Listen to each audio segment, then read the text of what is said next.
The north is cold and full of whispers. He had been in the crypts 100 times, maybe more. The crypts were what Winterfell had instead of adventure when the rain came down too hard to climb. Stone kings sitting in their alcoves with iron swords across their laps, and iron eyes that had never been anything warmer. His father had shown him the way when Bran was small enough that the torchlight didn't reach the ceiling, and the ceiling was where the shadows lived, and Bran had held Ned's hand and not admitted it. He didn't need anyone's hand now. He walked the first gallery the way he always did, past his grandfather Rickard, past his uncle Brandon with the angry stone face, past the older ones whose names even Luwin sometimes had to think about before he could give them. Bran trailed his free hand along the wall as he walked, the stone cold and slightly damp under his fingers, the faint mineral sharpness of underground water somewhere deeper in the rock. The torch pushed his shadow ahead of him, and his shadow was taller than he was, which was the best thing about torches. He should have turned back at the end of the gallery. He always turned back at the end of the gallery. But there was a smell, not the smell that belonged here. This was different, sharp, chemical.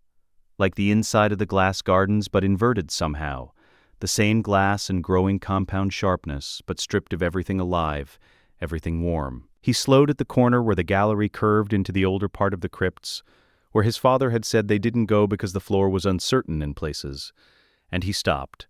That smell, not rot, not mold, something that had no business being underground. He stood there for 10 seconds, listening to his own breathing. The torch crackled once and steadied. Something is wrong here. He went around the corner anyway. The older part of the crypts was exactly as his father had described. The floor cracked and uneven. The torch brackets rusted past use. The kings here older and less distinct. Centuries of damp air had worn their faces flat until they were just suggestions of men, just shapes that once had names. The smell got stronger with every step. Bran breathed through his mouth and kept going, torch held high, and his shadow stretched long and strange across the walls. He found the hollow wall because he was listening for the smell's source, and instead heard the wrong sound. Stone sounds like stone when you knock against it. A particular solidity, a refusal. He had pressed his hand flat against walls his whole life. Climbing taught you that, taught you to read surfaces. And he knew what stone was supposed to say back. This stone said something different. His knuckles brushed it, and the sound that came back was deeper than it should have been. He knocked again, 3 times slow. 3 different resonances, hollow in a way that the solid rock of Winterfell had no business being. He pressed both palms flat. Cold. No seam he could see with the torch held close. But when he ran his fingers along the joins, one caught differently. Not quite sealed, not quite flush with the rest. And he pressed, and the section of wall swung inward on a counterweighted pivot that someone had built to be invisible. Cold air hit him. Colder than the gallery. Noticeably, specifically colder, as if the room beyond had been sealed against the warmth of the world on purpose, and the cold had been building inside it for years. Bran raised his torch. The man in the corner was not alive. He had been dead for some time. Years. From the look of him, though in the cold of the vault, his decay had been slow. His robes had once been a deep forest green. They had faded to the gray rust color of old moss, the dye leached out by time and the sealed air, and they hung from his frame with the looseness of something that had given up trying to keep its shape. He sat with his back against the wall, chin dropped to his chest, hands resting open on his thighs as if he had simply gotten tired and decided to rest. A chain hung around his neck. Not a maester's chain. Bran knew what a maester's chain looked like. Luwin's chain, the different metals, the different links for different disciplines. This chain was heavier, simpler, a single metal, dark and dense, with small glass beads between the links that had once been green and were now clear, the color gone the same way the color had gone from the robes. Bran knew what alchemists were. He had heard the word in lessons. He didn't step over the threshold. He wasn't sure why exactly. Nothing his father had taught him, no voice, no instruction, nothing Luwin had said about crypts or locked rooms or dead men. Just instinct, some old animal thing in the center of his chest that looked at the faint light in the room and understood, without knowing how it understood, that the light should not be there. The jars lined 3 walls on wooden shelves, the shelf joints sealed with tar, the brackets iron. Dozens of them, ceramic, each one stoppered with a wax seal gone yellow with age, each one packed at its base in sand as if someone had thought very carefully about what would happen if they tipped. And they glowed. Not brightly, barely. The faintest suggestion of green from somewhere inside the ceramic, a glow with no visible source, visible only because the vault was otherwise complete dark. Bran stood in the doorway a long time. He did not touch anything. He ran. They stood at the edge of the frozen lake south of the walls as the light began to die. Winter light, low and gray, flattening the snow into something that looked painted. Luwin had brought Rodrik Cassel because Bran had come to Luwin, and Luwin was not a man who went into uncertain situations alone. Rodrik had come without guards, without asking why, which said more about how Luwin had explained it than Rodrik's face did. One jar, the smallest one from the back of the third shelf.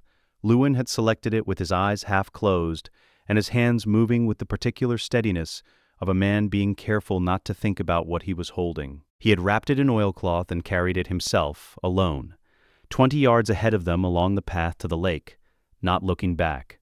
Now it sat in the snow, 12 feet from where they stood. Luwin crouched in front of it, broke the wax seal with a thin blade. The smell came out immediately, stronger in open air than it had been in the vault, sharp enough that Rodrik took one step back without deciding to. Luwin did not move. He set the blade aside and picked up a piece of flint from his coat pocket. He struck it. Once. The fire was not orange. Green. A green that belonged to nothing Bran had ever seen. Not the green of new grass, or river water, or the sea on the right kind of day, but something that had decided green meant something entirely different than the rest of the world believed. It did not burn upward. It spread outward, flat, finding the fracture lines in the ice the way water finds channels, except backward, following the weakness, widening it, going where the surface had already begun to surrender. It hissed, a long, low sound like the world pulling breath, down through 6 inches of ice in under 10 seconds. The light reached the tree line. Bran counted his own paces later. 300 yards, and the green had been visible at 300 yards in the dying afternoon light, and this was one small jar out of dozens, on 3 shelves, in a vault that a dead man in gray rust robes had carried north on a road no one used anymore, and hidden behind a wall that had stayed closed for years. When it went out, there was a hole in the ice, a perfect circle where the lake had been, edges slick and smooth in a way that ice never was. Glass smooth, Luwin said quietly, crouching at the edge and running one finger around the rim, and then standing and stepping back. Rodrik hadn't spoken. He was still watching the tree line. He was a military man doing military mathematics, and the mathematics were coming out large. Luwin looked at the glass-smooth hole, then at the snow, then at the 300 yards of open ground between the lake edge and the trees. "The cold doesn't kill it," he said. His voice was even, just the facts of the thing, no more. "It just makes it patient." Bran looked at the hole in the ice and the faint chemical smell still threading through the winter air, and somewhere beneath the cold of the evening he felt the first edge of something he didn't have a word for yet. The North was sitting on the weapon that had nearly burned King's Landing alive. The God's Wood before dawn was the only part of the day that belonged entirely to him, not to the household, not to the letters from the South that arrived more frequently now, Robert's seal pressing wax in his familiar careless hand, the words friendly and surface level, and carrying underneath them the thing Robert had not yet said directly but was building toward. Not to the preparations Luwin tracked in his little book, the accounts Ned should have reviewed last week, the petition from the miller at the river whose wheel had been damaged in the autumn flooding. None of it followed him here. He sat on the roots of the heart tree the way he had sat since he was old enough to come here without Benjen. The wood was cold under his palms, always cold, regardless of season, as if the weirwood drew warmth out of anything that rested against it, taking it somewhere deep and necessary. He didn't mind. The cold was honest. It didn't pretend to be anything else. He wasn't praying. He never prayed, not in the way the Septons meant it in the South, the words and the Seven's faces and the deliberate acts of devotion. He just sat. He put his hands on the roots and let the cold settle into his palms, and faced the carved face of the heart tree and stayed quiet. If the old gods were listening, they already knew everything, and if they weren't listening, the sitting still did him good anyway. He heard Luwin before he saw him. Not the footsteps. The godswood floor was soft with ancient leaf fall and dead men's silence, and Luwin was a small man who moved carefully. What Ned heard was Luwin's breathing, the slight change in rhythm that meant someone had been walking faster than they should, and was now trying not to show it. He had learned to read men's breathing in the years when reading a man right could mean half a second's advantage with a blade. He turned before Luwin reached him. The maester's face was entirely still. That was the tell. Luwin kept his expressions organized, Surprise went here, concern went there, the small, complicated look for household matters that required the Lord's attention. But this face was different. This face was a man who had organized everything else out of the way because there wasn't room for it. "How long ago?" Ned said. Luwin blinked. "My lord? However long you've been deciding whether to wake me." "How long?" A pause. "An hour. Perhaps slightly more." Ned rose from the roots.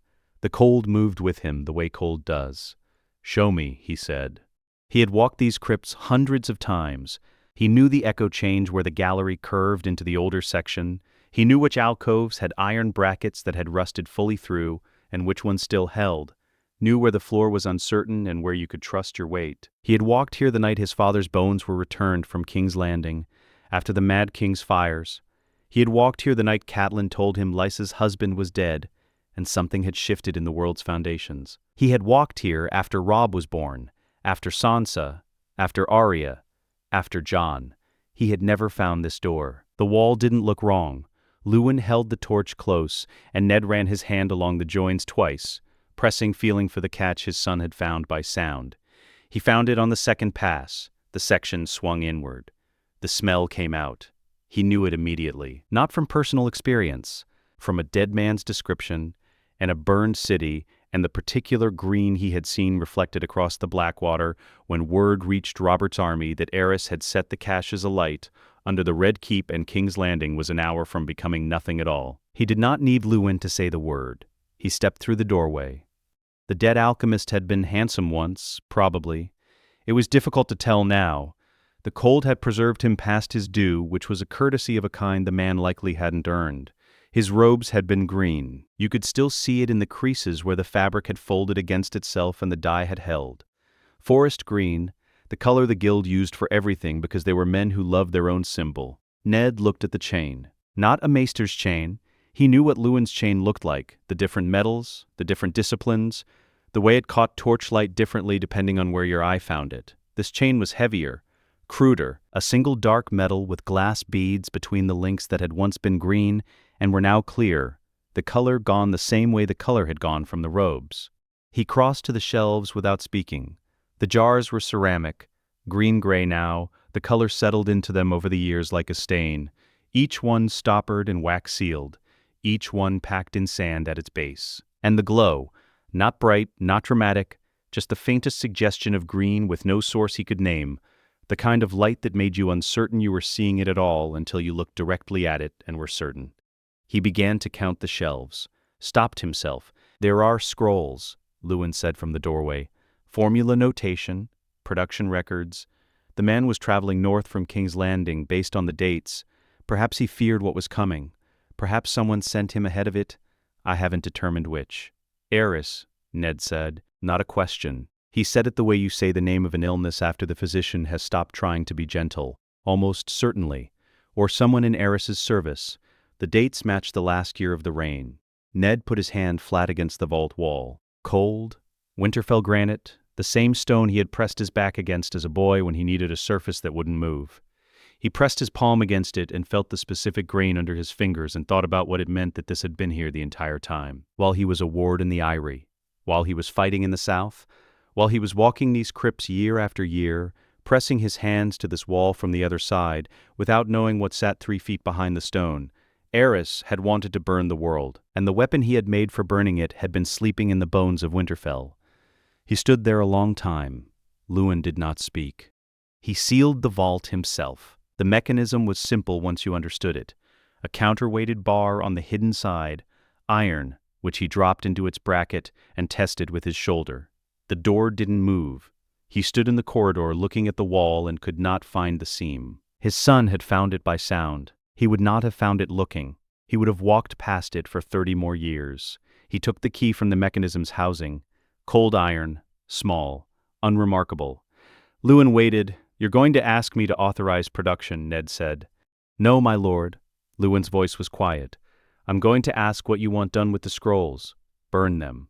Silence. "My lord, I know." He turned the key over in his hand. "I know." He didn't burn them. He already knew he wasn't going to burn them. The knowing sat in him like the cold from the vault, something that had gotten inside and wasn't leaving simply because he'd sealed the door. "Lock the scrolls in your chambers," he said. "Not the vault, your chambers, no copies, no discussion with anyone." "And the vault itself?" Ned held out the key. Lewin looked at it, did not take it immediately. "I'm not giving you permission," Ned said. "You understand that. I'm not authorizing anything. I'm not telling you to ever touch what is in that vault." "I understand, my lord. I'm giving you contingency." The word sat in his mouth with a familiar weight, as if he had shaped it before in some other place, under some other kind of fire. "There is a difference." Lewin took the key. He held it in his closed hand and looked at his lord, and his lord looked at the wall where the door was hidden, and neither of them said anything else. The vault stayed sealed. The scrolls stayed whole, and somewhere in the dark below them, 60 jars of the Mad King's fire sat patient on their shelves and waited for whatever the world was going to require of them. He was in his third form when the raven arrived. The over-the-shoulder cut that Roderick had drilled into him until the angle lived in his arm rather than his head. Not thought, not deliberate, just muscle opening into memory. He was working the weighted practice blade through the sequence slow, the way Roderick insisted, because speed came from slowness done correctly, and men who learned fast learned wrong. His breath came out white in the morning air. His fingers were cold inside the leather grip. The maester's boy crossed the yard at something between walking and running, the gait of a person who had been told to hurry but not to look like hurrying. He handed Robb the scroll without speaking. The seal was his father's. He broke it. One word. Treason. He read it again, the same word both times. He turned the parchment over, as if there was something on the other side he had missed. There wasn't. He turned it back. Treason. His father's hand, his father's seal, one word in large letters that should have been followed by other words and wasn't. The practice yard kept moving. 2 guardsmen working a 2-handed drill on the far side, a stable hand cutting across with an armload of clean straw, the flag above the main gate doing its slow work against the gray sky. The world was not aware that anything had changed. It had not paused to accommodate what the scroll was telling him. He stood in the center of the practice yard with the parchment in his hand, and the world moved around him exactly as it always did. He found that he was still holding the practice blade. He set it against the fence very carefully. Then he went inside. He sat in his father's chair for 20 minutes, not weeping, not pacing. He sat. The chair was larger than he remembered from childhood. Though he had not sat in it then, he had only stood next to it. Now he was in it and could feel the specific shape of the wood, the worn places in the arms where his father had rested his hands for years. He put his own hands in those places. They didn't fill them the way his father's would have. He looked at the fire. The fire had opinions about nothing. It burned because it was fire, and burning was the only thing it knew. He found that useful right now. He thought about the word treason and what it required of the man who had done it, and what it required of the man who had not yet done anything, and was sitting in a chair trying to decide if he was going to remain that man or become something else. His father had never asked him to be another kind of man. He had asked him to be honest, loyal, just. He had said those things not with speeches but with the shape of his days, the way he ran Winterfell, the way he listened to petitions, the way he made himself accountable for his own decisions. Ned Stark's lessons were not words. They were actions done in front of a son who was watching. He sat in the chair. He breathed. He became something else. Lewin knocked, came in without waiting, which meant he had been standing outside the door, deciding for some time, and had just decided. He set a candle on the table between them, sat in the smaller chair across from Robb without being asked which was the other tell. Lewin sat when he had something that required them to be level. "The charges will be fabricated," Lewin said. "I know. There are men in King's Landing who can." Lewin. Robb looked at him. "Is my father alive?" A long pause. The last raven indicates he was imprisoned, not executed. Last raven. Which meant there would be newer ravens they hadn't received yet, or wouldn't receive because ravens could be intercepted and the Lannisters would know exactly what to intercept. "Tell me what you're not telling me," Robb said. The candle between them, the small flame moving in the draft from the door. Lewin reached into his robe and set a key on the table. Iron, small, nothing remarkable about it, but his hand stayed on it a moment before letting go, the way a man's hand stays on something it isn't certain it should put down. "There is something in the crypts," Lewin said. He descended with Lewin and a single torch. He held the torch himself. He stood in the vault doorway and looked at the shelves and the ceramic jars and the dead man in the rusted robes, and he was quiet a long time, longer than his father had been, probably. He could feel Lewin watching him from the corridor. "How many jars?" he said. 63 in the vault. The scrolls describe a formula that can be reproduced. The key ingredient is a compound the alchemists call the fixed salt, which the scrolls indicate can be sourced from the wolfswood resin substituted for the guild's King's Landing equivalent. How long for a full production run? Lewin's breath changed. Rob, how long, Lewin? With the glass gardens repurposed. 4 months. Perhaps 3 if we run double shifts. Rob looked at the glow of the jars in the dark, the faint green that had no business being faint, that had been building in these sealed shelves for 20 years, patient and cold and entirely indifferent to what was happening above it. The law of the realm, Rob said slowly. Put my father in that dungeon? Lewin said nothing. Or was it the Lannisters? Rob, your father made me understand that this was contingency, not permission. He was My father, Rob said, is in a cell in King's Landing because he tried to do the right thing and the Lannisters own the right thing's enforcement. I'm not asking what he intended. He turned from the vault. I'm asking what you can build. The silence lasted long enough that it wasn't a silence anymore. It was a decision. Everything in those scrolls, Lewin said quietly. Rob handed him the torch. His father had carried his own counsel for 16 years without ever letting the cost of it show. Rob understood that now in a way he hadn't before sitting in that chair, understood that there were things a lord held privately and things a lord held publicly, and the difference between them was not deception but the weight of what was at stake. He was holding something at stake. He could hold it. The glass gardens ran through the night. The heating pipes that had kept the tomatoes alive through 6 northern winters now ran hotter, the additional fuel coming from the wolf's wood in cartloads under cover of dark. The gardeners became jar masters, their hands learning new temperatures, new compounds, new reasons to be careful. Lewin moved through the gardens at all hours with his chain against his chest, and his little book in his hand and the specific face of a man who had decided something and was not going to look at whether the decision was wise. Rob told the household it was glass production, an expansion of the gardens. He needed people who asked questions to find nothing interesting in the answer. Most of them didn't ask. 6 weeks in, he called the Greyjoy. The test field was a barren stretch south of the walls where nothing grew in winter. Snow 3 feet deep, flat, gray under the overcast sky.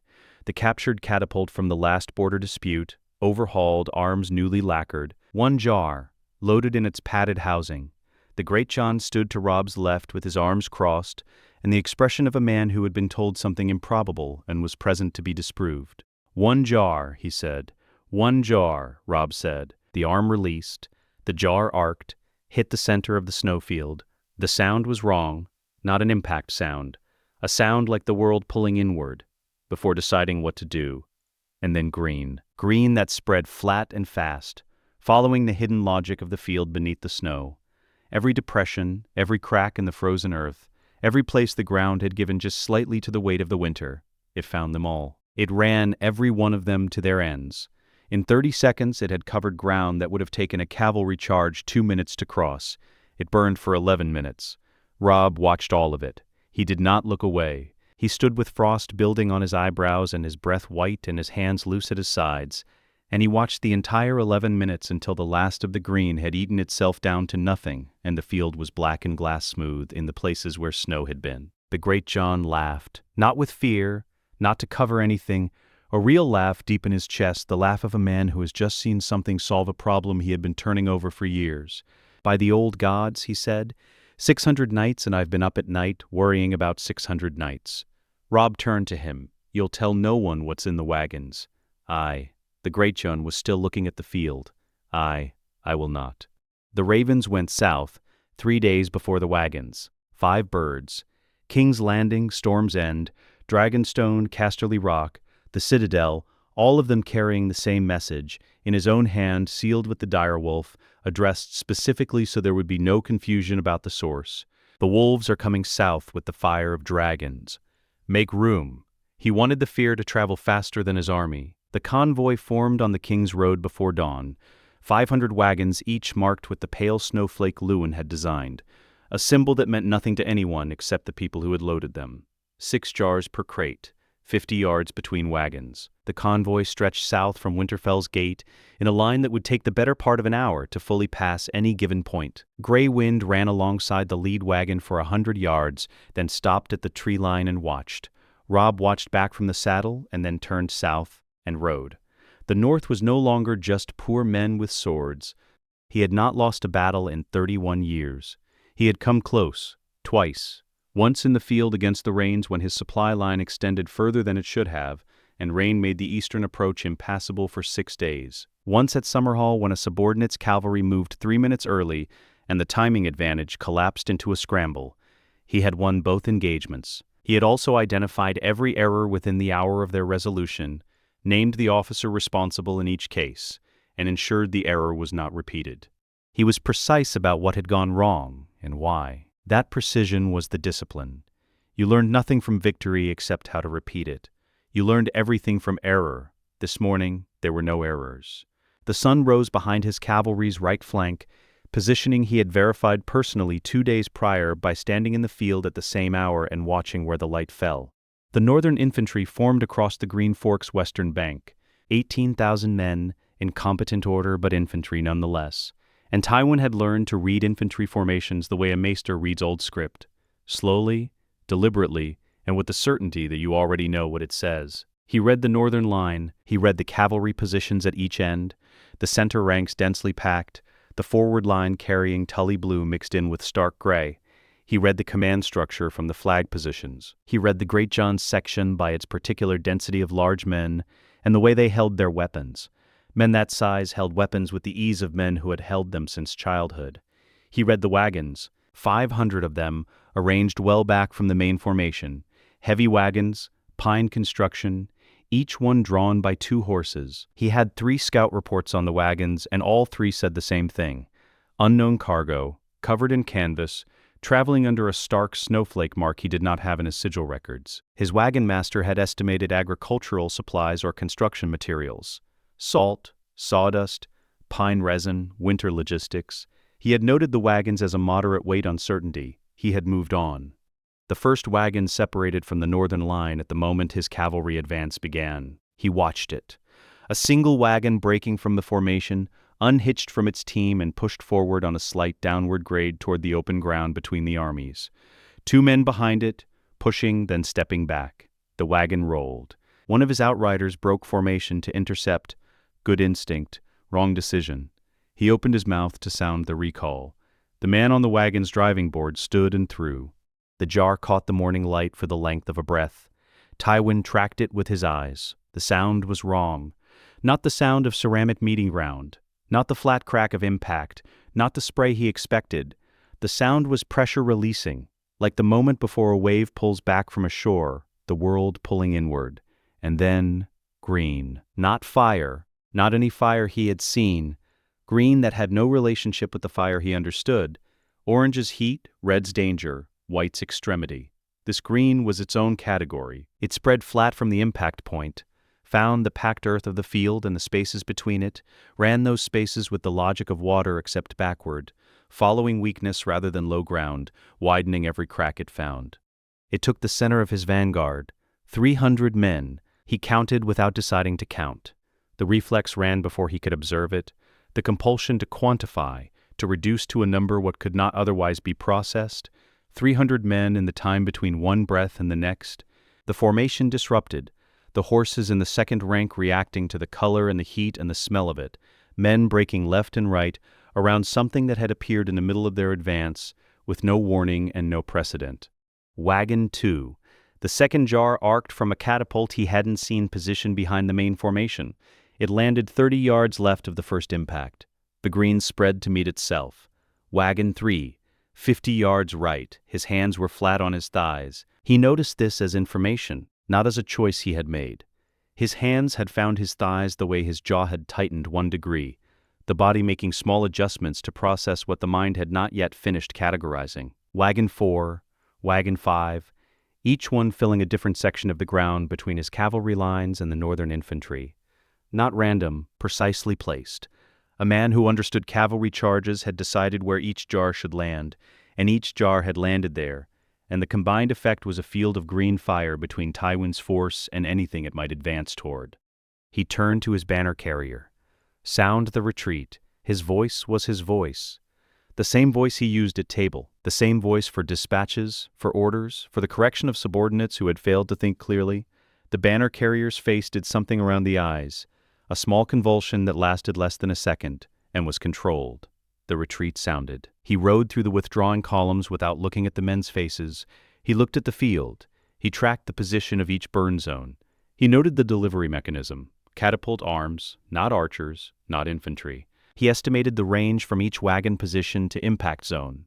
He calculated the yield per jar from the spread area and the time to self-extinguishment, which he estimated at 9 to 12 minutes from the edge burn behavior.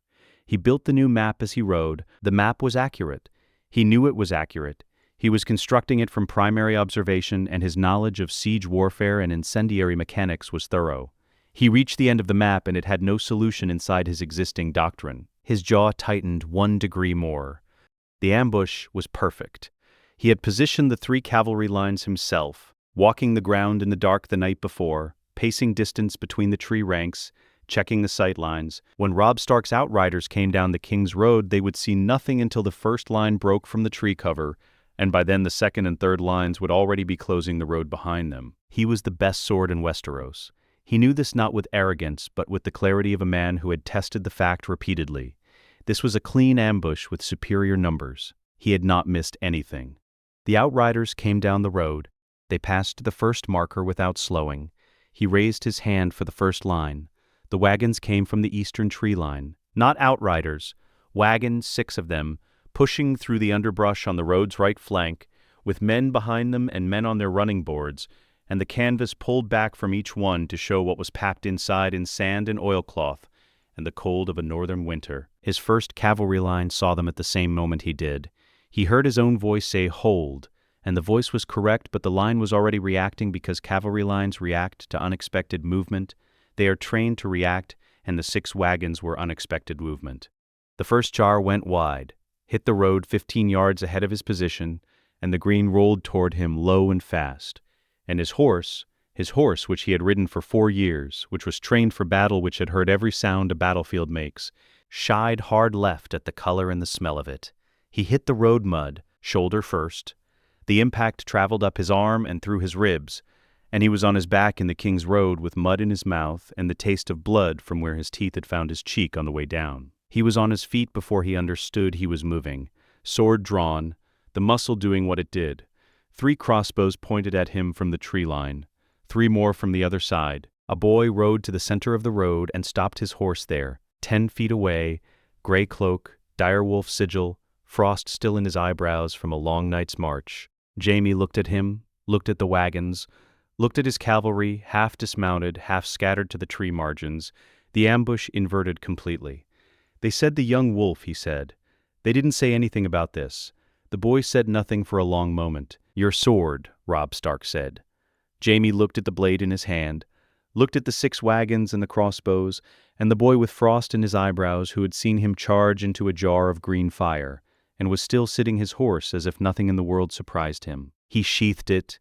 The raven reached Tywin at Harrenhal 3 days later. He read it in his field tent. His hands were flat on the table. He set the raven down. Jaime, his heir, the best sword in Westeros, a prisoner of a 15-year-old boy with wagons full of impossible fire. Outside the tent, his remaining officers were waiting for orders, because Tywin Lannister always had orders, because in 31 years, the orders had always come. He sat. He thought. For the first time in 50 years, the thinking didn't produce an answer. He had heard about Harrenhal his entire life. Everyone who had ever heard of Harrenhal knew the same story. The biggest castle ever built, raised by the most powerful lord in Westeros history, finished on the exact day the Conqueror arrived, Harren the Black and his sons burning inside the towers while Aegon circled on Balerion and the stone itself wept fire. The songs made it sound clean, dramatic, a judgment delivered in one precise moment by the last heir of old Valyria. The songs had not prepared him for what the stone actually looked like. The Wailing Tower's upper sections were wrong colors, not the gray-brown of Riverland's rock, but something darker in places, paler in others, the surface still carrying the record of temperatures it had never been meant to survive. Where the heat had been most concentrated, at the upper windows along the parapets, the stone had bubbled, not as a manner of speaking. It had actually bubbled and reset like wax, like something that had briefly become liquid and then forgotten how to be solid again. But it was the base that kept drawing him back. He had walked the perimeter of the Wailing Tower twice since the army arrived, once in full daylight and once in the hour before dawn. Both times he stopped at the base and pressed his palm flat against the stone. It felt like nothing else felt like. Not rough in the way of cut stone, not smooth in the way of dressed facing. Glazed, hard in a particular way that seemed less like rock and more like the inside of the glass gardens, as if the surface had briefly become something else and then returned to stone while remembering what it had been. Vitrified, Lewin had written back, when Robb described it by Raven. 400 years of remembering what fire felt like. He stood there in the cold with his hand flat against it, and thought about what it meant that he was here with wagons full of the same fire. Not Balerian's fire, not dragon fire, something older in some ways, and colder and patient in a way that living things could not be patient. The castle had survived everything the world had thrown at it since Aegon. He pressed his palm against the vitrified stone and felt the specific way it had failed once before. He gave Tywin 12 days. Not mercy. Calculation. The army ate while it waited, which was a problem, but a managed one. The Tully supply lines from River Run were holding, and the northern beef reserves gave him 3 more weeks at current consumption rates. 12 days was what the army could absorb, while Tywin sat behind those walls and finished understanding what was assembled outside them. Understanding mattered. A man who understood precisely would make an agreement and keep it. A man still uncertain might contest it later. He needed Tywin to know exactly what was outside the walls before they spoke. On the 4th day, he moved 6 wagons within catapult range of the Wailing Tower's base and left them there through the night. He didn't fire. He let them sit in the frost in the early morning light, visible from the parapets, the snowflake marks on the canvas clear in the low winter sun. On the 7th day, he sent 1 raven, 1 sentence. Surrender Harrenhal and the host within it, and we will discuss terms in the field. Tywin's reply came back in 6 hours. 5 words. Come and take it, boy. Robb set the parchment down, called for the wagon master, told him to move 3 of the 6 wagons closer, not to firing range, to visibility range, close enough that the men on the parapets could see the canvas move in the morning wind and understand what was underneath it. No further ravens came from inside the walls. On the 12th morning, Robb walked to the catapult crew at the Wailing Tower's base and stood with them in the cold, looking at the stone. The jarmaster was a smith named Willem. He had spent 3 months in the glass gardens learning to think about ceramics instead of iron, and he had the careful manner of a man who had made a serious personal commitment to remaining alive. He had looked at the base of the Wailing Tower for 2 full days before saying anything. What he said, when he finally said it, was simple. There, the seam ran along the base of the western face where the vitrified section met undamaged stone. Not a crack. A discontinuity, the join between 2 kinds of rock, one that had survived Balerian's fire 4 centuries ago, and one that had not, and the place where they sat against each other was where everything had been quietly failing ever since. Not the face, Willem said. The seam. The catapult arm released at mid-morning. The jar hit the seam. The green didn't spread upward. It went in. Found the joins between the vitrified stone and the old cuts behind it. Found the places where 400 winters of freeze-thaw had already been working. Found the microscopic record of Balerian's fire in the spaces between stone layers that had warped and reset, and warped again every season since the conquest. It ran those spaces. It followed them wherever they went. The Wailing Tower did not fall immediately. It moved, a slow lean, almost imperceptible at first, the kind of movement that made you question whether you had seen it. Then it leaned again. The upper section began to show light between its course lines where light had no business existing. A low sound came out of the stone, deep, a settling note like the castle clearing its throat. The tower listed, came down with a slow dignity that had no right to be there, each section following the previous section's logic as if the collapse had been designed rather than caused. The dust rose white and brown. The sound moved through the ground under Robb's boots and traveled up through his legs and into his chest. Where the gate arch connected to the Wailing Tower's lower section, the connection separated. The arch held for 6 seconds. Then it didn't. 2 more jars at the wooden doors behind the fallen arch, and then axes, and the northern host moved through what remained of the front gate of the castle that had never fallen to any army in 400 years. Tywin Lannister walked out alone. He came through the secondary gate on the castle's north side, his white banner carried by a man behind him, his guard of 10 following in precise formation, His armor was clean. He had taken the time to have his armor cleaned before walking out. That fact registered before anything else did. The man had been watching his greatest fortress fall and had spent some portion of that time ensuring his armor was presentable. He stopped 10 feet away. He looked at Robb the way a man looks at a problem he intends to fully understand before deciding how to address it. Slowly, without hurry, he read the gray cloak, the stark dire wolf, the frost still caught in Robb's eyebrows from the morning. He looked at Robb's hands. He looked at the wagons beyond. Whatever conclusion he reached, he kept it entirely behind his eyes. "Your terms," Tywin said. His voice was flat, even, the voice of a man discussing grain allocation. Robb had spent 12 nights outside these walls preparing for this sentence. He had built and dismantled a dozen versions of his opening. The Riverlands provisions, the Tully bannermen, the hostage conditions, the question of Jaime, the formal recognition of northern sovereignty. He had ordered and reordered them. He had thought about what a king said first, and what that first thing communicated before any of the words themselves landed. He said none of it. "I want my father," he said. Silence. Something moved in Tywin Lannister's jaw. Below the cheekbone, above the joint, a tightening so small that most men standing 10 feet away in bright daylight would have missed it entirely. Robb caught it because he had been looking at Tywin's face with the same quality of attention he'd given the Wailing Tower's stone. The jaw tightened once. "Released.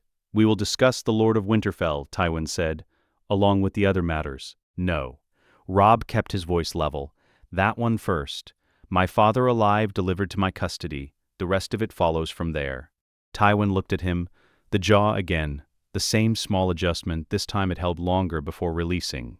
"There are considerations of significance on both sides that—" "There are," Robb said, "and we will address every one of them, after my father." The Wailing Tower's dust was still settling across the field behind him. The green burn smell was still faint in the air, that particular sharpness that belonged to nothing natural, nothing the world had produced on its own.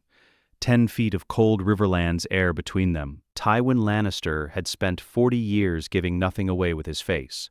His jaw tightened a third time. Robb looked at it, looked at the control it required to keep that jaw from doing more than tightening, looked at the specific quality of Tywin's stillness, which was not the stillness of a man with nothing to say. It was the stillness of a man managing something. He didn't know what, something upstream of the negotiation, something that Tywin was already holding carefully, the way Willem held ceramic jars, with both hands, with full attention, with the awareness that if he dropped it the consequences would be catastrophic. "We will speak further," Tywin said. Inside, Robb looked at the fallen gate, the green-stained stone, the dust still moving in the cold air above the rubble of the Wailing Tower. Something was wrong. He didn't know what yet, but the jaw had moved 3 times, and the third time it had told him something the words hadn't. "Yes," he said, "we will." The sept of Baelor smelled of incense and submission. She came on the days when being seen mattered more than anything else, when the city needed to observe its queen going through the motions of faith, when the High Septon required management, when Joffrey had done something that required the counterweight of his mother on her knees before the Seven. She had been coming since she was a girl, and she had never once felt anything inside these walls except the specific loneliness of performing sincerity for an audience that wanted to believe it. She was kneeling before the mother when the boy found her. Small boy, quick feet, the kind of page who had learned to read a room before entering it. He came in low at the side door, moved along the wall, stopped at her periphery. Her eyes didn't move from the statue. She let him wait the appropriate number of seconds, enough to finish what she appeared to be praying, not so many that it looked like avoidance, then turned and took the scroll from his hand. The seal was her father's. She broke it. "Read it." Her hands stayed still. She had trained her hands for 20 years. They were her most reliable instrument. They communicated nothing she hadn't authorized. They held the scroll now with the same pressure they would hold anything. A letter from a steward, a dinner invitation, and she read her father's precise script describing what had happened at the Green Fork and what it meant. And her hands stayed still. She folded the scroll, stood, smoothed her dress, nodded to the Septon who had materialized at a respectful distance, the nod of a queen completing her devotions unhurried. She walked down the Sept's main aisle without speed. She stepped through the great doors into the air of the city. The walk back to the Red Keep took 23 minutes. She counted her breaths. She had learned to count breaths the same year she learned to control her hands. The year her father sent her to court at 11, and she had stood in the hall next to Jaime and understood for the first time that the hall was a battlefield and every person in it was armed. You could not be seen visibly afraid. You could not be seen calculating. You had to be seen as someone to whom the information had arrived and been absorbed and integrated. Someone for whom there was always a next step. She walked. She counted. She built the walls. Her father's cavalry had been destroyed at the Green Fork by a weapon that had no business existing north of the neck. Jaime was a prisoner of a 15-year-old. Harrenhal had fallen. The young wolf was marching toward King's Landing with 500 wagons of whatever had turned the center of her father's vanguard green. The walls went up around each piece of it. Her father, in retreat, alive, recalibrating. He was never broken, only redirected. The Lannister host still existed and still answered to him, and he would find a way to make the position useful, because he always did. Jaime, a prisoner, which meant alive, which was the only calculation that mattered about Jaime. The wagons, those were the walls that wouldn't fully build. She couldn't make a wall around 500 wagons of something that had dissolved 300 of her father's best cavalry in the time it took to draw breath. She entered the Red Keep through the private entrance. She did not go to Joffrey. She went to find her brother. Her other brother, the one she could use. Bronn had told him before dawn. He had been asleep, which was unusual. His sleep had been erratic for 3 weeks. The Blackwater plan running through his head at all hours, checking and rechecking the chain measurements, the jar counts, the harbor depth at low tide. But he had been asleep, briefly, and Bronn came in without knocking, because Bronn never knocked, and in this instance Tyrion was glad of it. One look at Bronn's face. How bad, Bronn told him. Tyrion sat up. He sat on the edge of the bed with his feet not reaching the floor, and Bronn stood in the doorway and talked. And Tyrion listened with the specific quality of attention he reserved for information that was going to require significant rearrangement of every plan he currently held. Green fire, Bronn said. At the Green Fork, hundreds of Lannister cavalry. He knew what it was before Bronn finished the sentence. Of course he knew. He had spent 6 months thinking about nothing else, commissioning production, managing Hallinay, calculating jar yields and chain tensions and harbor widths. He knew what green fire from a ceramic jar looked like in a cavalry formation. He knew it with an intimacy that no other living Southron lord possessed. He sat on the edge of the bed and felt the specific irony of it settle over him like cold water. The one weapon I know better than anyone, he thought, and the one man in Westeros I cannot buy with gold, has more of it than I do. He got dressed, he went to his table, he opened the scout reports that had arrived in the night, 4 of them from 4 different sources, and he read them in order of reliability and cross-referenced the details. The numbers were worse than Bronn had summarized. 500 wagons. 6 jars per wagon estimated from visible crate dimensions and spacing. Spacing of 50 yards between wagons, which was the safety interval of a man who understood what he was transporting and had no intention of losing any of it to a road accident. Catapult delivery at the Green Fork, not manual throw, which meant organized deployment, which meant Robb Stark had an artillery officer who had thought carefully about range and targeting. He set the reports down, picked up his wine, put it back without drinking. The alchemists had been to see him 3 times this week. Hallan and 2 of his senior pyromancers, arriving each time in the particular gray-green robes of the guild, carrying the smell of their work with them into rooms where it had no business being. Each visit, the same conversation in different configuration. The guild had received ravens from the north. The guild was concerned. The guild had noticed that the substance being deployed in northern campaigns bore a remarkable resemblance to the substance the guild had been producing for Tyrion's Blackwater Commission, and certain members of the guild were of the opinion that a relationship with the young wolf might be. He had cut them off each time. He did not cut them off because they were wrong. They were not wrong. Robb Stark was deploying the guild's life's work at a scale the guild had only imagined, and certain members of the guild were men who cared more about seeing their product deployed correctly than about which lord was paying them. He cut them off because he needed them for the next 6 weeks, and he could not afford defection before the harbor chain was in the water. He paid them, not well enough to make them feel bought, which would have created resentment, well enough to make them feel compensated. He promised them the thing they actually wanted, which was not gold, but acknowledgement, that what they had built would be seen, would be used, would be understood as the achievement it was rather than a municipal problem to be managed. He told Hallyne that history would know who made the substance that saved King's Landing. Hallyne had gone away satisfied enough. Tyrion poured the wine and drank it this time. She came at mid-morning. He heard her in the corridor before the door opened. Her footsteps had a particular quality, the walk of a woman who had decided to arrive somewhere and was arriving there. She came in and looked at the reports on his table and at him and did not sit down immediately, which meant she had come here from somewhere else and was still holding that somewhere else in her body. "You know," she said, "since before dawn." She sat. She arranged herself in the chair the way she always did, deliberate, positioned, the posture that said this was where she had chosen to be rather than where circumstances had placed her. "Tell me what it is," she said. "Wildfire." The word sat between them. She looked at him. "You're certain? I built the plan that's currently sitting in the harbor. I know what green fire from a ceramic jar looks like in a cavalry formation." He set the reports between them on the table. "The North has been producing it for months, possibly longer. The cold stabilizes it, which means they can move it at a pace and scale the guild has never managed. 500 wagons, Cersei, at 6 jars per wagon." She looked at the reports, did not pick them up, and Stannis, she said, "is at sea." Yes, she was quiet. This was not the quiet of someone who had nothing to say. He knew her quiet.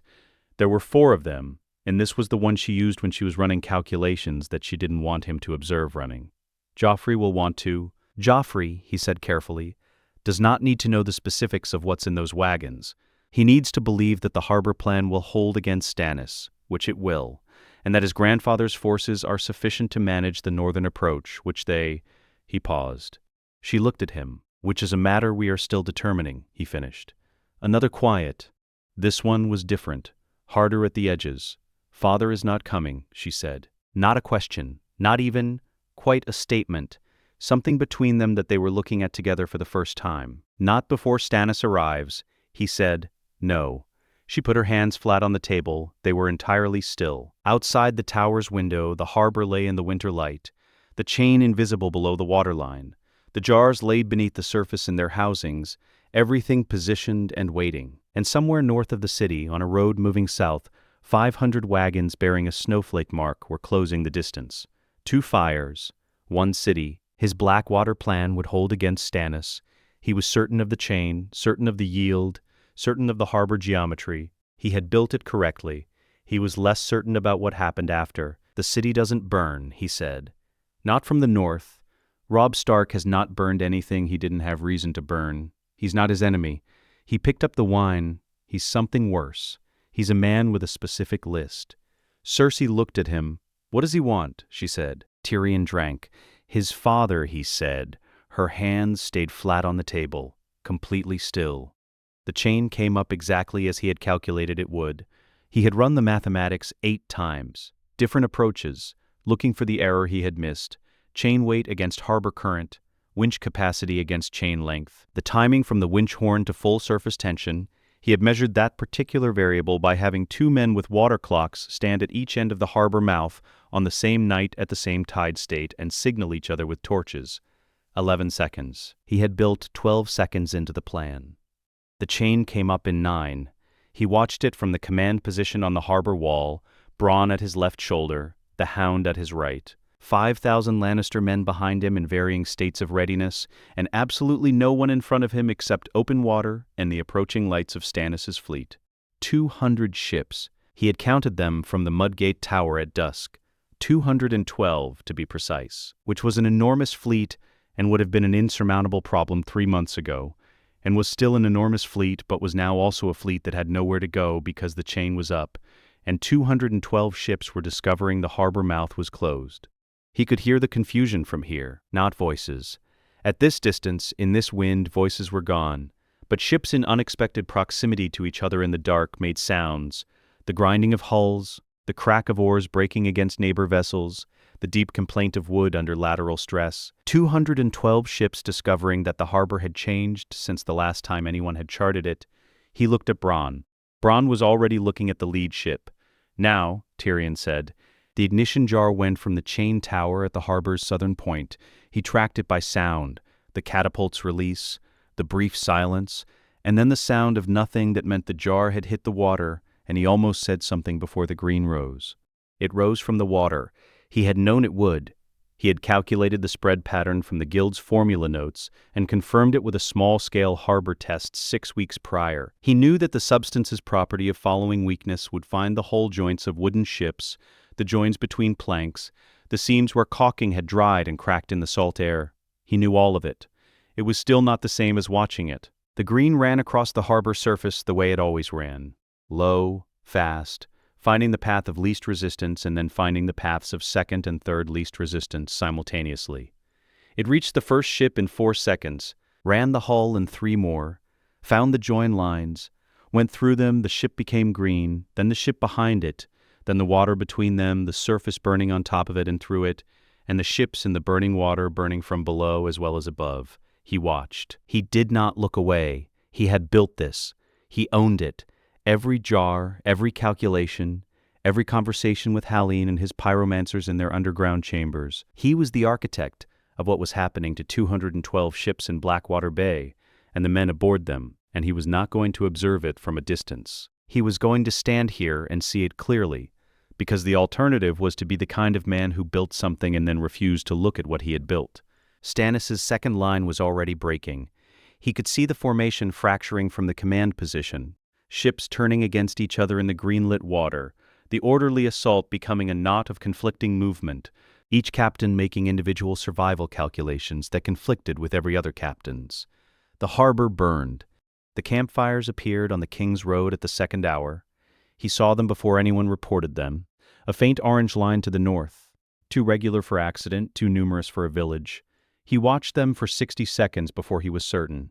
Army campfires. He did a fast calculation. Distance from the neck, pace of march, the date of the last confirmed intelligence on Robb Stark's position. The math produced a result he did not want to be correct. He turned to Bronn. "How many jars do we have left?" Bronn understood the question immediately. This was one of the things Tyrion valued about Bronn. The man never needed framing explained. 43, 45 at most, depending what the harbor deployment used. 43 jars. Against a northern army with 500 wagons of their own. He turned back to the harbor. The green was still going. Stannis's fleet was no longer a fleet. It was a geometry problem in fire, each element trying to solve for survival in a burning equation. The King's Road fires, steady to the north. The harbor burning behind him. He stood between them and did the only calculation that actually mattered. Could he deploy 43 jars against the northern army before they deployed 500 against the city? No. The math was simple enough that he arrived at the answer before he had fully decided to ask the question. 43 jars was a significant weapon against an undefended position, against an army that knew exactly what Wildfire was, that had safety protocols built into every aspect of its deployment, that had read incoming catapult trajectories from weeks of practice and could scatter its formation accordingly. 43 jars was noise, and Robb Stark knew that Tyrion knew this. He looked at the King's Road fires. They were not advancing. They had stopped 2 miles north of the city walls and made camp, and the campfires were burning steadily in the cold night air. And the message in that steadiness was clear as speech. "I'm letting you finish, Stannis. Then we talk." The harbor's green light showed him something else as well. The soldiers of Stannis's land forces, who had come ashore on the riverbank south of the city and pushed toward the Mudgate, had stopped. He could see them in the green-lit dark, a mass of men who had run the numbers the same way he had. The fleet behind them was burning. The northern army ahead of them held 500 wagons of the same fire. They were caught between two impossibilities, and their captains had understood, without anyone needing to say it, that the battle's mathematics had already resolved. Stannis's standard moved east on the riverbank. The land forces followed. He watched them go. The scroll arrived at the 3rd hour. A rider under a white banner, no escort, handed it to the Mudgate guard without speaking, and turned back north into the dark. The guard brought it to Bronn. Bronn brought it to Tyrion without reading it, which was the correct instinct. Tyrion's name on the outside, not Joffrey's, not the Queen's. His. He broke the seal. To Tyrion Lannister, Hand of the King. "We are prepared to discuss terms at first light. We ask for the following: the return of Eddard Stark, Lord of Winterfell, alive and unharmed, to northern custody. Recognition of northern independence in perpetuity. Withdrawal of all Lannister forces from the Riverlands. A council to replace what has failed. These are the terms of Robb Stark, King in the North. We await your reply." He read it twice. He read it from the end forward, the way he read legal documents, looking for the operative clause, the weight-bearing sentence. The weight-bearing sentence was the first demand, the return of Eddard Stark, Lord of Winterfell, alive and unharmed. He stood on the harbor wall with the green still burning behind him, and the campfire steady on the king's road ahead of him and the scroll in both hands. Very still. He had been present in the throne room when Joffrey gave the order. He had not prevented it. That fact had a specific texture. Not guilt exactly. Guilt implied he had believed prevention was possible, and he had not believed that, had calculated it was not possible at the precise moment it would have needed to be possible. But he had been there. He had watched Island Payne walk into position. He had watched the courtyard empty. The scroll described a man coming to collect his father. It described 500 wagons and the Green Fork and Harrenhal, and the King's Road campfires as steps in a long, careful journey toward a specific thing. Every decision Robb Stark had made since the first Raven from King's Landing, the vault, the production months, the convoy south, the battle, the siege, the march, all of it pointed at the first line of this scroll, the return of Eddard Stark, Lord of Winterfell, alive and unharmed. The boy had built a war out of grief for a man who had been dead before the wagons crossed the neck. Tyrion looked at the harbor. He thought about what you did with information like this. He thought about it the way he thought about everything, from multiple angles, discarding the answers that required him to be a different man than he was. There was no version of this where he lied. Not because he was incapable of lying.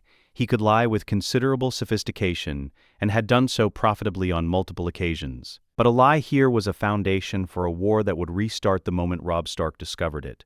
And Robb Stark would discover it, because the truth about Ned Stark's death was not a secret the Red Keep was capable of keeping indefinitely. The throne room had been full of people. Island Payne had a face that people remembered. The city had watched from the plaza. You built on solid ground, or you built on ground that would eventually move. He turned to Bronn. Send a reply. He folded the scroll. Tell them I will meet Robb Stark at the mud gate at first light. Personal parley. No armies within bowshot. He paused.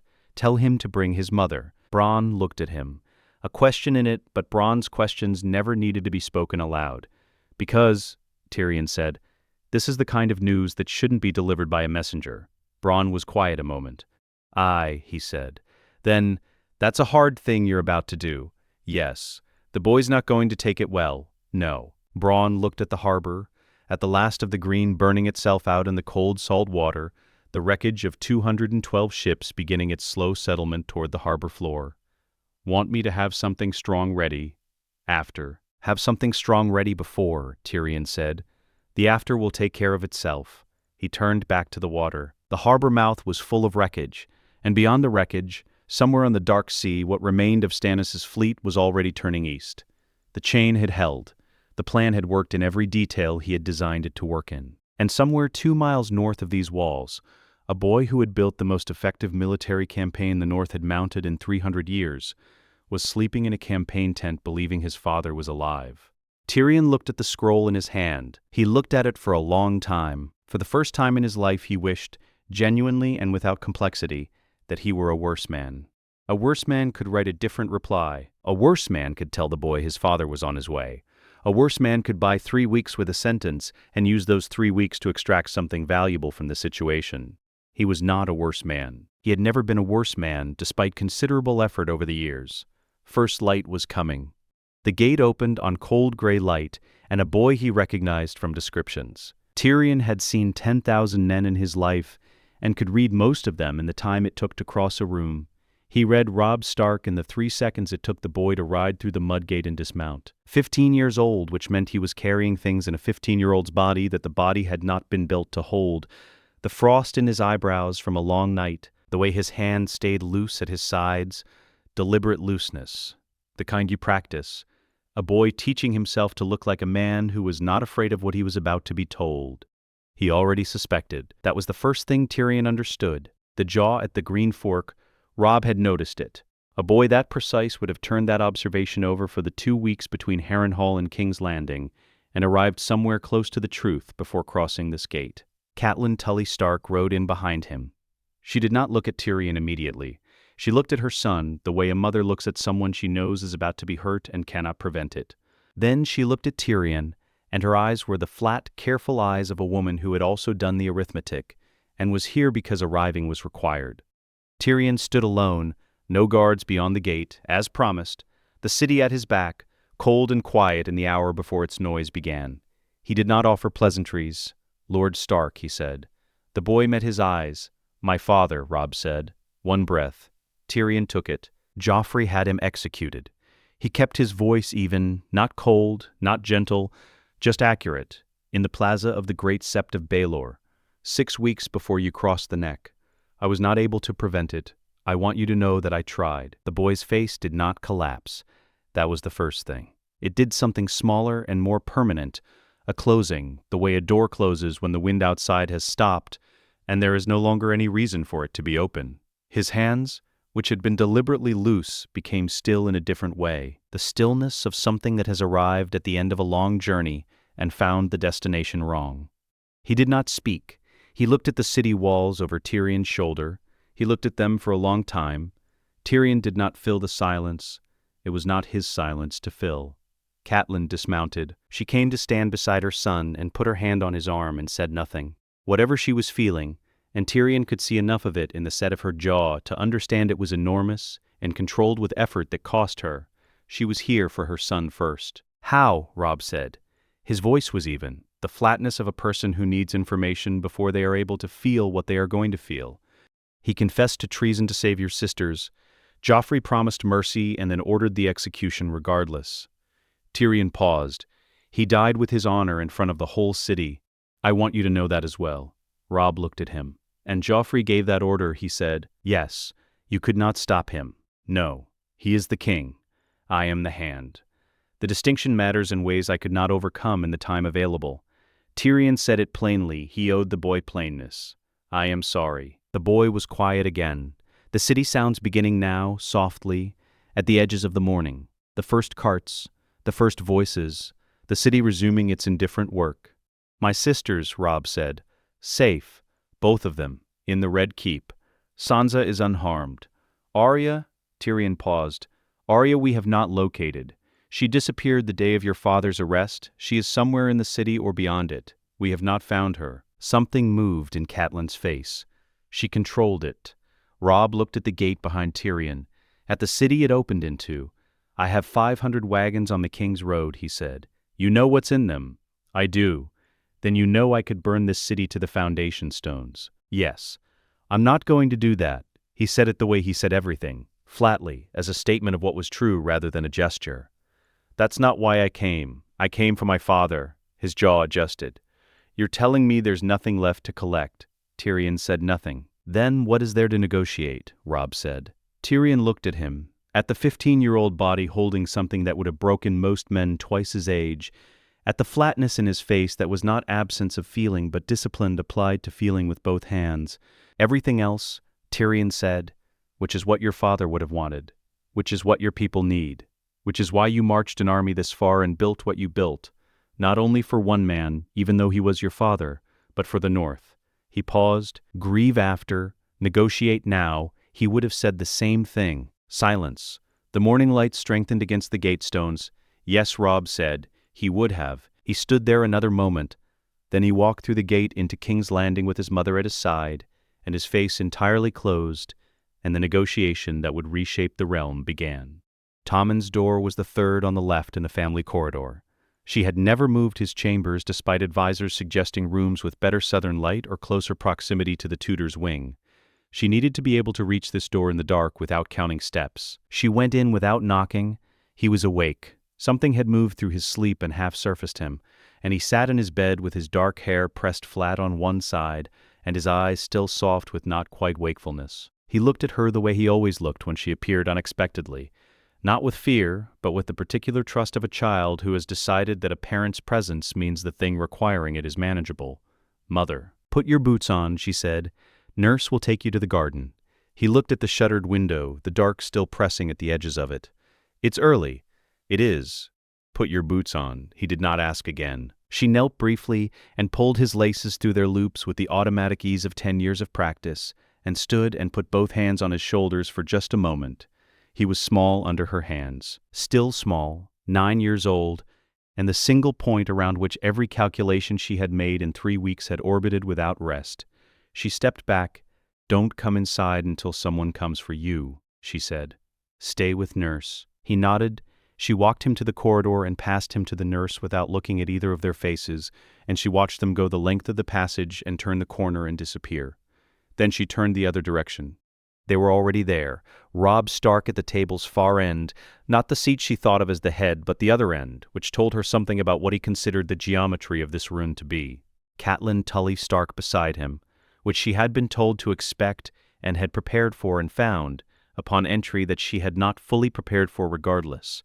Catelyn looked at her across 12 feet of table. She had the face of a woman who had also completed her calculations and arrived at where arriving was required.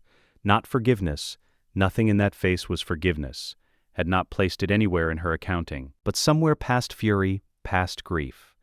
In the territory of a woman who has decided that what happens next matters more than what has already happened. Tyrion was at the side, which was where Tyrion always positioned himself, angles rather than centers. His face held the careful look, the expression he wore when he needed her to know he had not enjoyed what he was about to say, and that knowing it would not change what he said. She sat. Robb Stark looked at her. He was young, 15, the particular youth of someone whose decisions had aged his face past what his body had yet earned. He did not look at her with triumph. He did not perform anything. He simply looked, steadily, with the quality of a man who has decided to see clearly and keeps renewing the decision. "The terms," he said. She looked at Tyrion. "Joffrey and I to Casterly Rock," she said. She had built the list herself, nights ago, from the scout reports and the parley dispatches and everything she had assembled about what Robb Stark had actually been fighting toward, under what conditions. "Residence," Robb said. "Casterly Rock is yours. The Rock's garrison stays. Your family's holdings stay. You are not prisoners. You do not return to King's Landing." She noted the distinction, not prisoners. She had expected prisoners. "Tommen," she said. Something shifted in his face. Recognition. He understood what the question was. "Stays," he said. "He's 9. He hasn't done anything." She breathed. Once, fully. The first full breath she had taken in 3 weeks. "Northern independence," she said. "Formally recognized in perpetuity. The language will be specific. The Riverlands. All Lannister forces withdrawn. The Tully bannermen govern their own lands." She pressed her hands flat against the table, the grain of the wood under her palms. Old scratches, the history of a room embedded in its surface. "The throne," she said. "Dissolved," Robb said. "Not mine, not anyone's. A council of the great houses." She sat with it. The throne her father had bled for. The throne her marriage to Robert had purchased. The thing she had managed and maintained through 2 decades of a court that treated her as furniture, until she wasn't, until she proved she was not furniture, until the proof cost more than the proving had been worth. Dissolved, not taken. Dissolved into the air the way things dissolved when no one remained willing to hold them up. Tommen was in the garden. Tommen stays. "Yes," she said. Catelyn Stark looked at her across the table. Looked at her for a long moment with the face that was past fury and past grief. Then she looked away, and the negotiation moved to its particulars, and Cersei answered each one, and the words were correct, and her hands stayed still throughout. She found him in the throne room. She had known he would be there. The throne room was the place that said what he was, and what he was had been the only thing he had ever been certain of. He sat on the Iron Throne with his ceremonial sword across his knees. The throne had never been comfortable. She knew this from years of watching Robert shift against the blades at the back, the edges at the arms, the seat built to make sitting in it a trial rather than a pleasure. Joffrey held himself rigid in it, his body making a point his face had not yet found the words for. His face when he looked at her was wrong, not the face she knew, not the performance of authority, not the cruelty that had always moved through him like weather and that she had spent years routing around the edges of. This was the face beneath that face. A boy who had been sitting in this room long enough to understand that the room was no longer what it had been, and who had not yet found anywhere to put that understanding. "Did we lose?" he said. Not with fury, not with the escalation she had spent years managing, with something flat and factual. The voice of a person asking the question they mostly already know the answer to. She crossed the room, stood in front of the throne and looked up at him. "Yes," she said. He looked at her. The flat face held. She reached up and put her hand on the back of his neck. The same specific pressure she had used when he was small, palm against the base of his skull, the gesture that had always meant, "I am here, this is contained. You were not alone in it. She had done it 10,000 times before any of this. Before the throne, before Robert's death, before the chain of decisions that had led to this room and this light on this morning. She felt him exhale. She took the sword from his hands. Heavier than it looked. Ceremonial weight rather than fighting weight. The hilt gold-plated over iron. She set it against the throne's base. She put her arm around his shoulders and walked him out. She passed the throne room's eastern entrance on the way to the corridor. The doors stood open. She looked in from the habit of years. Robb Stark stood alone in front of the Iron Throne. No escort, no guard, no one else in the room. He stood at the base of the dais looking up at the Conqueror's seat. The 1,000 swords, the blades from 100 defeated lords, the melted remnant of Aegon's own at the throne's heart. He was very still. She watched him for the length of 3 breaths. He turned around, walked out through the far door. He did not sit. She kept walking. He was alone in the tent for 1 hour after Tyrion left. He had asked for it. Not in words. He had looked at his mother, and she had understood and taken the tent's other men with her when she went. She was a woman who understood the specific economy of grief, knew when it needed witnesses and when it needed the opposite. She had closed the tent behind her without speaking. He sat on the campaign stool with his hands on his knees. His father was dead. He turned it over, not because he doubted it. Tyrion Lannister was not a man who lied when the truth was more useful, and the truth was plainly more useful here. He turned it over because there was a particular discipline required to hold something that large and not lose your footing, and the discipline required repetition. His father was dead. He had died 6 weeks before the first wagon crossed the neck. Robb sat with that specifically. The convoy's departure, the Great John's laugh in the test field, the 11 minutes of green burning in the snow south of Winterfell's walls, all of it happening after. All of it already pointless when it was happening, in the way that a letter sent to a dead man is pointless, even if the writing of it was done with care. He did not weep, not because he couldn't, because he was in King's Landing with 500 wagons on the road behind him, and a negotiation that was not finished, and the weight of 18,000 men's lives pressing against the back of his skull the way it had pressed for the full length of the march. He would weep later, in private, in the north in the Godswood, with his hands on the roots of a heart tree and no one watching. His father had always done that, taken the hard things to the Godswood. He understood now why. His mother came in after an hour exactly. She sat across from him without speaking for a time, and he let her sit there, and the tent held them both in it, and the sounds of the camp outside were the ordinary sounds of an army that did not know yet what its commander had just been told. He died well, she said eventually. Not a question, she had heard Tyrion's account. Yes, that was the most important thing to him. She said it without bitterness, as a fact she had lived with for 19 years. Dying well, he would not have understood any other way. I know, the North needs you whole, she said. Whatever you're feeling, it doesn't finish today. It goes north with you and finds its place over time. But the North needs you whole today. He looked at her. She was not a northern woman. She had been a Tully girl from the Riverlands, who had arrived at Winterfell and made herself into the Lady of Winterfell through force of character and the sheer accumulation of years. She had never stopped missing the South entirely. He had known this as a child, without knowing he knew it. She was here, in King's Landing, in a Lannister city, and she was telling him to hold. He held. The negotiations finished over 3 days. Tyrion Lannister turned out to be a thorough man who had thought carefully about every clause before the table was sat at. The Northern Independence language was specific, as promised.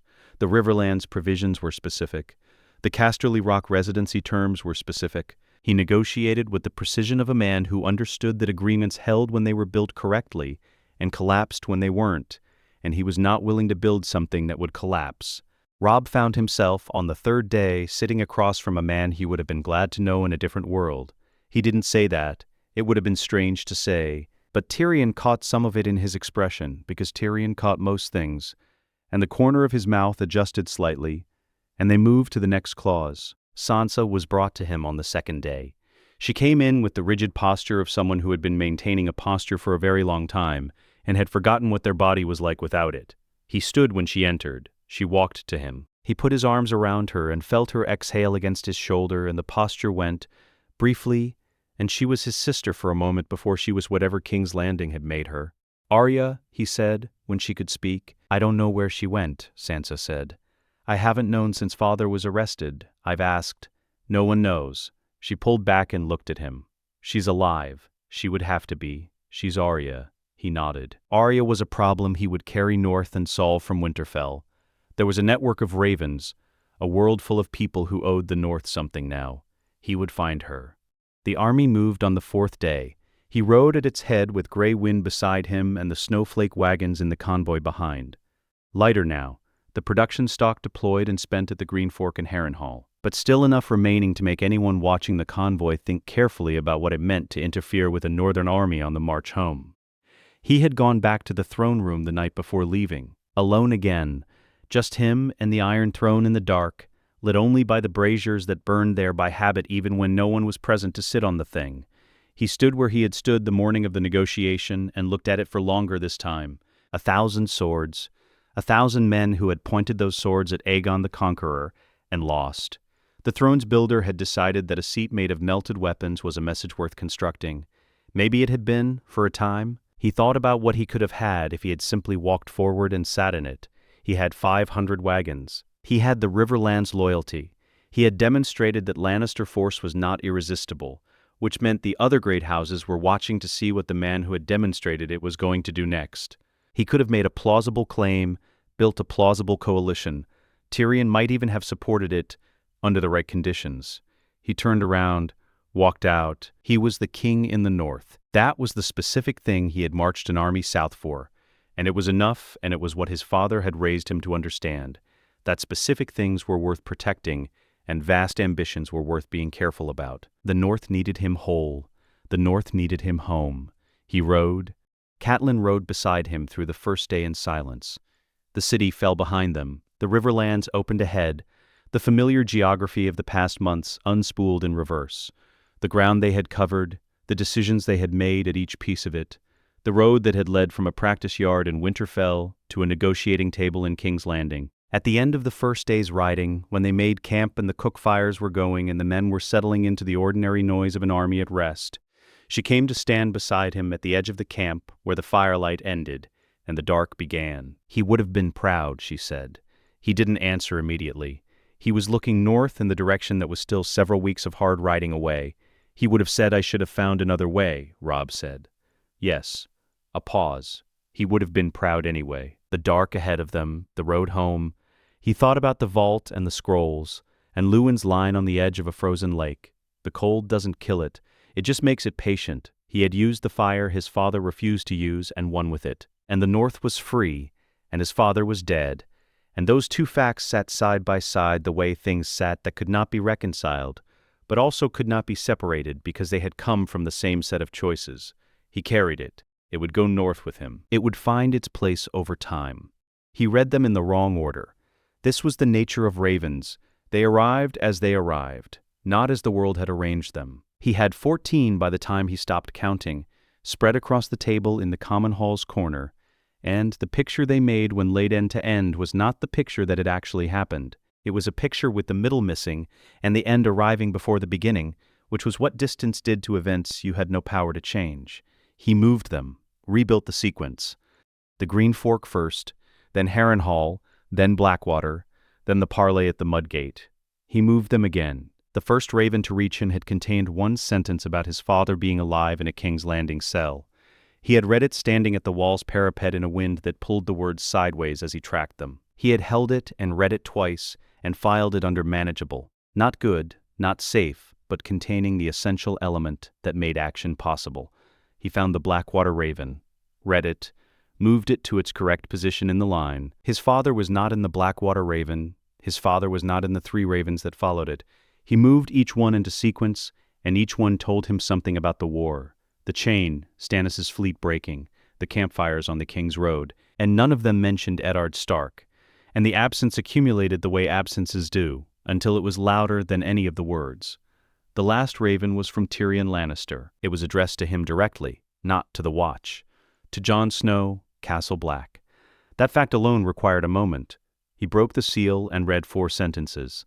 He set it face down on the table. He sat with his hands flat on the wood and the fire making its small sounds to his left, and the 14 ravens in their correct sequence in front of him, and he sat there long enough that the fire had burned down 2 inches before he moved again. Mormont was at his window. He always was at this hour, the old man's sleep coming in pieces, The long watches of the night spent at glass looking north with the particular expression of someone who had been looking at the same darkness for long enough that he saw things in it others didn't. He turned when Jon came in. "Sit," he said. Jon sat. Mormont moved from the window and lowered himself into his chair. The raven on his shoulder regarded Jon with the flat disinterest of a bird that had observed too many difficult conversations to find them remarkable. The commander's face had the particular quality it held when something required him to lay down his rank and speak plainly. "Your father," Mormont said. "Not a question." Jon nodded. The old man was quiet for a time. He looked at the fire. He looked at Jon. "When this war began breaking in the south," he said slowly, "I delayed the ranging. You may have wondered, you may not have. You have the sense not to question orders you don't need to question." He turned the wine cup in his hands. "The truth is I received ravens about those wagons, about what was in them. And I thought, the realm is destabilizing. The brothers at Castle Black are this close to the only structure that matters. Marching them north into the dark while the south burned itself apart felt like poor judgment." Jon watched him. "So, we stayed." Mormont set the cup down. "Which means you were here to read those ravens. Which means you know what happened." He looked at Jon directly. "And you need to go to Winterfell." Jon was quiet a moment. "My vows, your vows have a wall behind them." Mormont's voice was even. "The wall still stands. Go south. Say what needs to be said. Come back." He looked at the window, at the dark beyond it. "What's north of that wall isn't going to wait for you indefinitely, but it will wait this long." "I'll come back," Jon said. Mormont looked at him with the weight of 40 years of watching men arrive at the wall and watching them leave it. "I know," he said. He rode hard and arrived in 7 days. The yard was quiet when he came through the gate. Morning light just beginning its low work on the eastern wall, the kind of gray dawn that Winterfell did better than anywhere else. Not dramatic, not cold in the performative way of other northern places, just the honest light of a place that had seen enough mornings to stop being impressed by them. Robb was crossing the inner yard. He stopped when he saw Jon. They closed the ground between them, and there was a moment where words would have been required, and neither of them had the right ones. Some things were too large for the available words, and trying to force them into language made them smaller. They held each other in the gray morning light, and Jon felt his brother's hand at the back of his neck, and he felt Robb exhale, the long release of a person who has been carrying something at altitude for months and has finally found ground level. They stepped back. Robb looked at him, read his face. "You already know," Robb said. "Yes, the yard, the walls, the sky above Winterfell, which had not changed in any of the years either of them had been looking at it." "You're my brother," Robb said, "the rest of it." He looked at Jon directly, with the quality of a man who has decided something and is not going to revisit it. "Let the South figure out the rest." Jon looked back. He nodded. He went to the crypts before he did anything else. The vault door was unlocked. He went through with a torch and stood in the familiar cold and looked at the shelves, fewer jars now than before. The production stock gone south, serving the purpose it had been made for. The original vault jars remained, patient on their shelves in the sand-packed housings, the faint green glow exactly as Lewin had written it. The iron-bound box sat on the third shelf. He picked it up. The lock had been broken carefully. A thin tool, someone who had wanted to open it without damaging what was inside. He knew who had broken it. He didn't need to ask. He opened it. 4 letters. He looked at the handwriting before he read anything. Just looked at it, the specific pressure of the pen, the angle of the characters, the way the letters joined each other at their ends. He had never seen his mother's handwriting. He had no reference to compare it to. But he looked at it, and something in him that had no relationship with learned knowledge became certain, with the specific certainty of a thing that doesn't need proof because it predates the concept of proof. He read them in order. The first was arrangements, contingencies written by a woman who had known what might happen and had tried to build around it. The second was fuller, earlier in the timeline, the handwriting stronger. The third was shorter, the pressure lighter, a woman writing with less time than the words required. The fourth was very short. He read it once. He read it again. 3 sentences. His name, the one Ned had replaced, the one he had lived his whole life as something other than, the one that had been waiting in this vault, in this box, in this cold for 17 years. She had written it in her own hand with the last strength she had for writing. She had made certain this one thing existed in the world. Aegon. He sat with it. He sat with it in the cold of the vault with the torch burning and the jars glowing their faint patient green, and the dead alchemist in his rusted robes in the corner, and he understood something that the ravens had been building toward without knowing it. His father had been a Targaryen, his mother had been a Stark. Ice and fire, the oldest duality in the realm's history, resolved in one person who had been sitting at the wall looking north while the south burned itself into a new shape. He was not a king, he was not going to be a king. The south had made its accounting and built its council and settled its pieces, and none of that accounting required him. What required him was 8,000 years old and patient, in a way that human politics could not approach. It was north of the wall and growing, and the wall was what stood between it and everything else. That was what the bloodline was for, not a throne, not a claim. For standing at the wall with the fire of dragons and the endurance of the north and looking at the darkness without looking away. He folded the fourth letter, put them all back in the box, set the box on the shelf beside the dead alchemist's scrolls, fire and ice, side by side in the cold, exactly where they had always been heading. He rode north. He arrived at Castle Black 6 days later and went to Mormont before he ate or slept, because some things were owed immediately. He told Mormont what he had found. Mormont listened without speaking. When Jon finished, the old man was quiet for a long moment. Then, the catapults. Yes, Jon said, the catapults. Over the weeks that followed, the timber frames went up at quarter-mile intervals, eastwatch to Shadow Tower, each emplacement built into the existing battlements with the precision of a man who had thought about the problem from every angle and arrived at the same answer each time. 2 men per emplacement, 60-second load time, 6 jars in the housing and 6 more in the storeroom below. The crews drilled in darkness and wind and cold because those were the conditions under which they would be needed. Jon walked the finished wall from east to west on the last clear night. He walked it alone. The cold was absolute, and the wind had dropped, and the stars were the particular clarity they achieved only when the temperature fell past the point where the air had nothing left to hold. He walked each emplacement and looked at the jar housings and the catapult frames and the men in their positions. The green glass of the jar housings caught the starlight differently than the greystone caught it. A variation, visible once you knew to look, running the full length of the wall at quarter-mile intervals from East Watch to Shadow Tower. He stood at the eastern parapet above the sea. He looked north. The darkness below the wall was not the darkness of absence.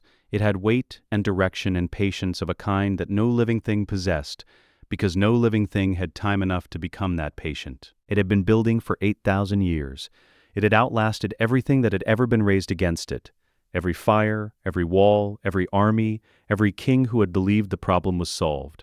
It looked back. He knew it looked back, the same way he had known his mother's handwriting. Something was different in the wall tonight. Green at the battlements where there had been no green before. 60 emplacement points of it, running the ancient stone like a thread. Like a language the wall had never spoken until now. The long night had always won by outlasting the warmth. It was about to meet a warmth that doesn't exhaust. Let us know what you'd like to see next. The end.